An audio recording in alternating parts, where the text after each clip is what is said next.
She thought I'd beg. That was her miscalculation.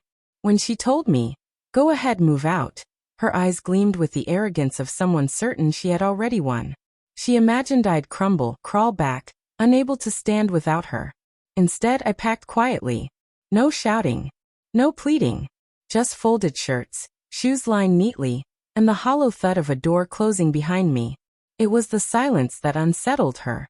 I noticed her smirk falter as I passed. She never realized silence was my sharpest weapon. We had been married for 7 years.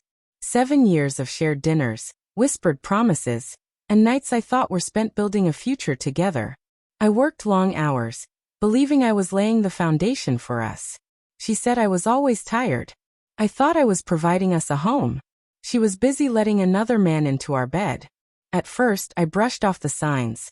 Late-night texts she turned her phone over to hide. Perfume lingering when she came home from errands. Kisses that carried no warmth. I told myself it was stress, that she'd come back to me, that love could hold us together. But love doesn't live in shadows. Love doesn't laugh into a phone when the shower starts running. I knew before I ever caught her. The final confirmation came on a Tuesday. She was in the kitchen, humming as she cooked. Her phone lit up on the counter. A message. From a man I didn't know. Filthy, intimate words. Arrogant words only a man uses when he thinks she belongs to him.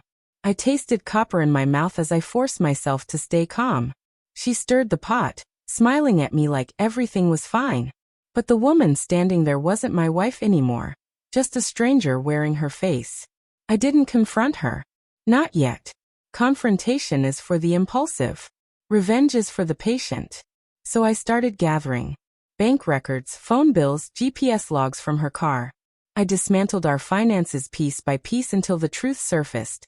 Designer handbags, fake yoga retreats that were nothing but weekends with him. I hired a private investigator.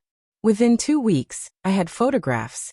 Her hand in his, their mouths pressed together in bars, parking lots, even outside the house I paid for. Every lie cataloged. Every betrayal stamped with time and date. A folder thick enough to choke her lawyer. Then I began to move the pieces. I shifted my paycheck into a separate account, shut down the joint card she was draining, and met quietly with a divorce attorney. Ironically, the same one her father had once recommended to me with the words, "If she ever betrays you, don't hesitate." The irony wasn't lost on me. While she laughed with her lover, I was building a weapon out of paper, law, and silence. The night came when she finally tried to break me. We argued. Well, she shouted while I stayed calm. She called me cold. Said maybe I wasn't man enough for her anymore. Then came her poison-tipped line. "Go ahead, move out if you don't like it." She expected rage. Desperation. Instead, I looked at her steadily, turned, and began to pack. Her smirk faltered. "You're really doing this?" she asked, suddenly unsure. "Yes," I said. That was all. I left that night. To her it looked like victory. To me it was checkmate in motion. Because within days, the storm began. Her father called me first, furious. "What happened? Why did you leave?" he demanded. I told him to come over. Handed him the folder. Photos, receipts, messages. I watched his face harden with every page. This was a man who valued loyalty and family honor. His daughter was his pride. And now his greatest shame. When he finished, his hands shook. His eyes burned into mine. "Leave this to me," he said. I didn't ask what he meant. I didn't need to. 2 nights later, she called me frantic. "What did you do?" she screamed. I almost smiled. "What do you mean?" "My father," he stormed in, yelling. "He had pictures. He knows everything. He said I humiliated him. He cut me off." Her sobs cracked through the line. The arrogance was gone. The same woman who once told me to leave now sounded like a child who had set fire to her own house. I stayed silent. Silence, the sharpest blade. Her world unraveled quickly.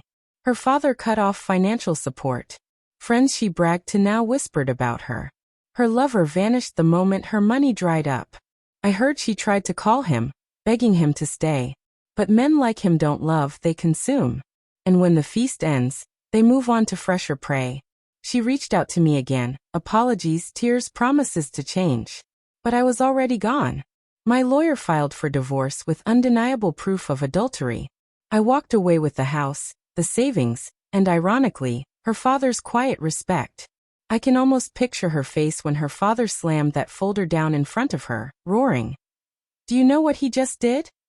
Not fear. Not anger. But the realization that I wasn't the fool she thought I was. While she played games in shadows, I built a guillotine in daylight. She expected me to beg. Instead, I let her destroy herself. Now, I sit in my own home, quiet, calm, my life rebuilt from the ashes she believed she left me in. Do I miss her? No. You can't miss a ghost. Do I regret it? Not for a moment. She once told me to move out. I did. And in leaving, I burned her world down. That's the lesson of betrayal. Silence cuts deeper than shouting. Patience is sharper than rage. And revenge doesn't need to scream. It only needs to whisper. Checkmate.